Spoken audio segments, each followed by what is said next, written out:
Ei, gente, vamos mudar de assunto. Ó, o momento de enfrentamento a uma pandemia é novo. Por isso, saber os seus direitos como trabalhador e entender quando o adicional de insalubridade e periculosidade é fundamental. Pensando nisso, a advogada Bianca Ribeiro, ela é especialista em direito trabalhista, vai esclarecer os principais questionamentos sobre quem, né, tem esses direitos, né, e como é que funciona. É um assunto que eu acho que a gente nunca falou aqui ao vivo na nossa casa, então tenho o prazer de receber você. Obrigado pela disponibilidade, viu, Bianca? Muito obrigada, Iago. Bom, vamos começar assim do básico, né? O que é a insalubridade e a periculosidade? Tá, insalubridade e periculosidade são adicionais pagos aos empregados quando eles estão fazendo alguma atividade em uma situação excepcional. Por exemplo, o adicional de insalubridade ele vai ser devido àqueles empregados que estão trabalhando em uma condição que ofereça risco, né? Risco à saúde. Já o adicional de periculosidade vai ser devido quando o empregado está trabalhando em alguma situação que ofereça risco de morte. Então são duas situações diferentes. Se bem que uma ali meio que puxa o gancho para uma segunda, né? Fazendo assim uma brincadeirinha que a gente geralmente faz, a insalubridade é aquela morte devagar, né? Tu vai trabalhando e vai correndo risco de ficar doente. E já a periculosidade não, é aquele risco de fato de tu sair de manhã para o trabalho e ter o risco de não voltar, né? Entendi. Esse valor ali, né? Ele é calculado também, essa receita ali que é gerada pela insalubridade ou pela periculosidade ali pela questão do trabalho, ela também entra na questão de cálculo de férias, de 13º, ou ela entra como uma gratificação? Como é que ela se enquadra ali na folha de pagamento, no contra-cheque da pessoa que está trabalhando de carteira assinada? Essa é uma dúvida bem recorrente e ambas as verbas, insalubridade e periculosidade, têm natureza salarial. Então, se o empregado sai de férias, no pagamento da remuneração das férias com a indenização de 1/3, elas servem como base de cálculo. Então, entra sim para o cálculo, assim como para o 13º, para as horas extras, porque possuem natureza salarial. E também para o desligamento, né? Também para o desligamento, ele vai ser considerado ali como base da remuneração para o cálculo da verba rescisória. Entendi. Quais são as principais profissões, né, áreas que a gente consegue enquadrar a insalubridade? A insalubridade, ela está definida numa norma, que a gente chama norma técnica NR15, que é estabelecida pelo Ministério do Trabalho e Emprego.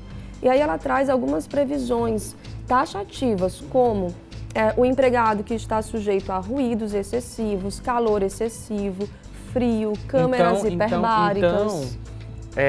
Bom, aquele profissional que trabalha ali com som, né, que trabalha ali perto de caixas de som, que tem aquele, né, um ruído muito alto, né, a questão do áudio, e também aquelas pessoas que trabalham em aeroportos, né, nas pistas de decolagem e aterrissagem, também que eles trabalham até com uma proteção, né? Exatamente. Aí os trabalhadores que estão nessa condição, como tu deste o exemplo, esses que trabalham lá na pista, que tem ruído excessivo, vibração, contato com minerais, agentes biológicos, então quem trabalha também em laboratório, eles têm esse direito, mas precisa ser feito um laudo pericial para verificar qual é o nível e a obrigação do empregador fornecer os equipamentos de segurança, como a proteção auricular. Mas esse equipamento de segurança, ele tem que ser descontado, ele é gratuito, né? É um empregado que pode ir numa loja e comprar ali, ou a empresa, ela tem que assumir a responsabilidade de comprar o mesmo tipo, o mesmo padrão de equipamento de proteção para todos os seus funcionários? Não, de forma alguma, é responsabilidade inteira do empregador fornecer os equipamentos de segurança. E um cuidado que a gente sempre recomenda é que os equipamentos de segurança sigam, né, as especificações técnicas estabelecidas pelo Ministério do Trabalho. Entendi. Porque se fornecer um equipamento de segurança também que não seja suficiente para reduzir ou afastar aquela insalubridade, ele não vai satisfazer para proteger o empregado. Entendi. Bom, agora eu vou convidar você, Bianca, para a gente ir para o nosso telão, que a gente vai entender de forma mais profunda sobre cada uma delas. Pode colocar todas aqui para a gente no telão logo de uma vez, por favor? Muito bem, estamos aqui com insalubridade, periculosidade, ali tem uma que é NR15 e uma que é NR16. O que é essa NR? A NR é uma norma técnica regulamentadora que é emitida pelo Ministério. Hoje o Ministério da Economia, antes o Ministério do Trabalho e Emprego. E lá a gente tem quais são os agentes que são considerados insalubres, o que é periculosidade, o nível, o tempo de exposição tolerável. Então ali estabelece os procedimentos, né, os requisitos mínimos para identificar. Certo, então vamos começar aqui por insalubridade, que é a NR15, que, como a Bianca falou, oferecem riscos à saúde do trabalhador. Então vamos lá, ruído excessivo, calor excessivo, vibrações. O que são essas vibrações excessivas? São aqueles, por exemplo, trabalhadores que trabalham com grande impacto, máquinas de grande impacto, que causam tremor contínuo. Por exemplo, Nossa. Quem trabalha com aquelas britadeiras, né, de grande serralheria, porte. Né? Isso, que aí provoca vibrações constantes por um período de tempo maior. Entendi. Vamos lá, a gente segue ali poeiras minerais excessivas, agentes químicos, radiação, umidade e o frio. Então são ali classificadas como os agentes nocivos que oferecem risco à saúde do trabalhador. Exatamente. Aí o adicional ele é 10, 20, 30 ou 40% sobre o salário mínimo? Isso. A bem da verdade, a NR ela vai estabelecer grau mínimo, médio ou máximo, que aí vai 10, 20 ou 40%. Certo? Então vai ser ali esses níveis sobre o salário mínimo. Então é sobre R$ 1.045. Exatamente. Então se o empregado ele receber ali um salário de R$ 2.000 e ele trabalhar em condição insalubre, ele vai receber R$ 2.000 mais o adicional sobre o salário mínimo. Entendi. Quem que faz essa discriminação da porcentagem com esses agentes nocivos?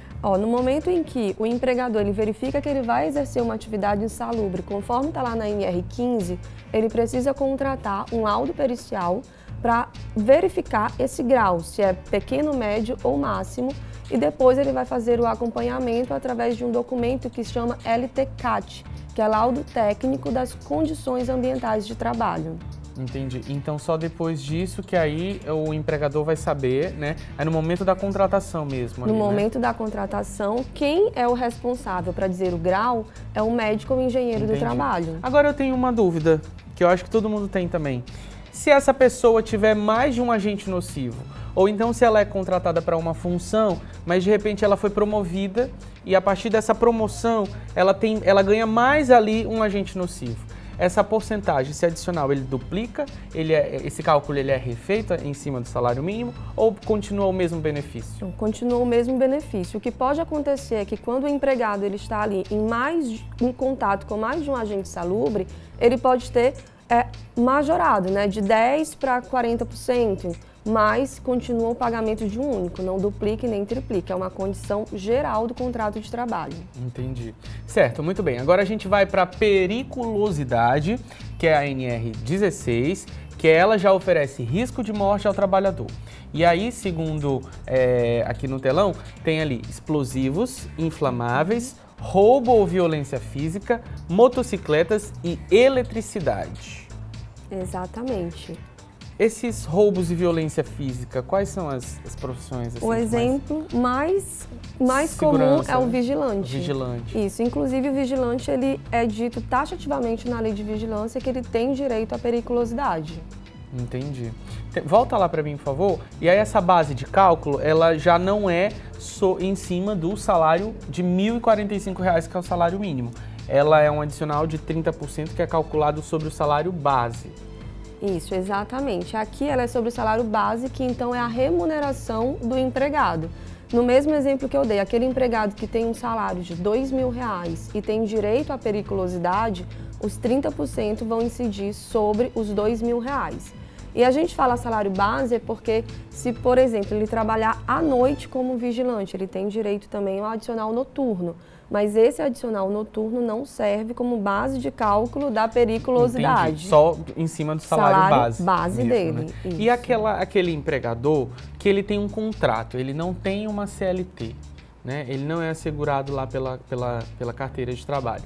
Ele só tem um contrato. Ele pode, de alguma forma, cobrar esse adicional ou não? Só é válido para empregados que se enquadram ali dentro da CLT? Essas normas, elas são aplicadas e cobradas somente para os trabalhadores CLT, né? Relação empregado e empregador. Aquele que presta um serviço autônomo por meio de um contrato, ele não está amparado por essa lei, nada impede que ele faça uma negociação individual, mas a de prestação de serviço não tem nenhuma relação com o que está previsto na CLT. Entendi. Ô Bianca, muito obrigado pela sua disponibilidade, viu? Acho que a gente esclareceu aqui muitas coisas e a gente vai colocar aqui na sua TV o Instagram da Bianca, né? Sim, meu Instagram, @BiancaRibeiraDV. Aí lá eu falo algumas coisas de direito do trabalho, né, de uma forma simples que todo mundo compreenda, para ajudar empregados e empregadores. Muito bem, para resolver aí os pepinos BO e descascar muito abacaxi, né, Bianca? Exatamente.